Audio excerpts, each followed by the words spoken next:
In 1971, the city of St. Louis lobbied successfully for a state law that would allow the city to hold, maintain, and sell vacant property with a clear title for redevelopment. The Land Realization Authority, LRA, was born, the nation's first city-run land bank. The LRA is the largest slumlord in the city of St. Louis, with 4.5 million square feet of vacant buildings and 28.5 million square feet of vacant lots in North St. Louis alone. Abandoned buildings such as those owned by LRA can contain a variety of environmental contaminants such as asbestos, lead-based paint, and if commercial or industrial buildings have a variety of other hazardous chemicals.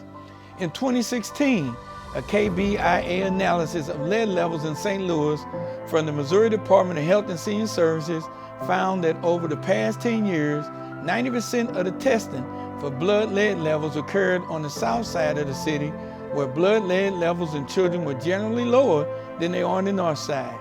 In spite of the fact that there were neighborhoods on the north side of St. Louis where lead poisoning in children is high year after year. According to the city's health department most recent lead poisoning report, lead poisoning has been occurring much longer and the rates continue to be higher in the northern section of the city. The Obama administration's Strong Cities, Strong Communities initiative sought to strengthen neighborhoods, towns, cities, and regions across this country by enhancing their capacity to develop and execute their economic vision and strategies.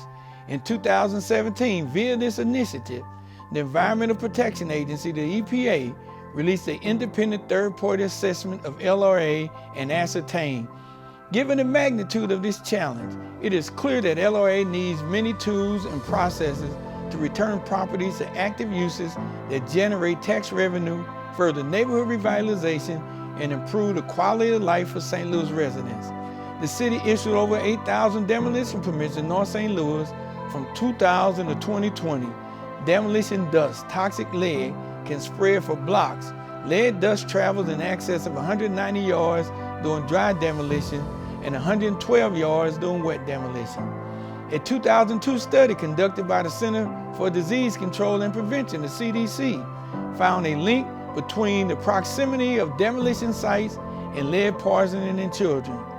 Dust and soil lead derived from flaking and weathering and chalking paint, plus airborne lead fallout from waste disposal over the years, are the major sources of potential childhood lead exposure, according to the CDC.